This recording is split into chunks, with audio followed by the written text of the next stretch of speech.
memahami sisi-sisi keindahan Al-Quran. Yang kedua, yang kemarin kita ngomong al-mufradah al-Quraniyah ya. Sekarang khasa'isut tarkib wa ta'lif al-jumal, kekhususan susunan dan pembentukan kalimatnya. Gitu. Ya ini banyak hal. Setidaknya ini menjadi maklumat untuk kita. Oh ternyata memang betul ya di dalam Al-Quran itu ada sisi-sisi keindahannya. Dan ini contohnya saja. Kalian kalau misalnya kemudian nanti mau meneliti tentang khasa'isut tarkib wa ta'lif mungkin bisa saja. Hanya saja saya secara pribadi pun kemampuan tidak begitu kuat dalam memahami tarkib dan ta'liful jumal. Tidak begitu kuat. Nah, tapi kita coba melihat saja para peneliti melihat Al-Quran itu seperti apa sih gitu. Kita sudah membuka rahasia-rahasia pengungkapan Al-Quran dari sisi suaranya dan dari sisi sautil mufrad, dari sisi suaranya yang pertama, awil kalimah al-mu'allafah atau kalimat-kalimat yang digunakan, fainal hajah ila kashfi asyar tarkib. Maka kemudian selanjutnya kita akan melihat dalam perspektif yang level selanjutnya, yaitu asrar tarkib, penyusunan daripada kalimat tersebut. Wa nadhmi kalimatihi wa nadhmu kalimatihi asyad, dan ada keteraturan daripada kalimat itu yang luar biasa. Fal Qur'anu ma sara mu'jizan illa li'annahu jaa'a bi afsahil alfaz fi ahsanil nuzumit ta'lif mudammanan aslahul ma'ani. Ya, intinya adalah bahwa Al-Qur'an itu menjadi mukjizat karena dia datang dengan sebuah lafaz-lafaz yang fasih dan memiliki keteraturan dari si ta'lif. Ya, kita juga kadang-kadang emang kenapa kok bisa seperti itu ya? Ini yang berbicara orang Arab gitu.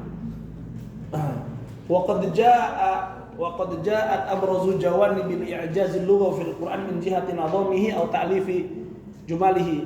Nah, intinya pokoknya ijaz Al-Qur'an itu dari sisi keteraturan susunan katanya. Salah satu hal yang kemudian bisa dikatakan mukjizat Al-Qur'an. Walidha yaqul Al-Baqilani, Imam Al-Baqilani kemudian mengatakan laisal i'jaz fi nafsil huruf. Kemujizatannya itu bukan cuma dalam huruf-huruf saja, wa innama huwa fi nadhamiha wa ihkamu rasfiha. Tapi kemudian ada keteraturan di sana dan hukum-hukum daripada rasaf itu kayak semacam bunyi ya. Wa laisa nadhamuha akthar min wujudiha mutaqaddimatun wa mu'akhiratun. Wa wujudu ba'daha qabla wujudu ba'daha ba'da. Intinya pokoknya ada keserasian yang kemudian dia ada yang dikedepankan, ada yang diakhirkan, sebagian dari sebagian yang lain itu yang kemudian menjadikan Al-Quran benar-benar mukjizat. Baik. Terus Imam Al-Baqilani menyatakan wa dzakara lahu asbaban katsirah minha. Ada beberapa sebab yang bisa kita lihat di sini.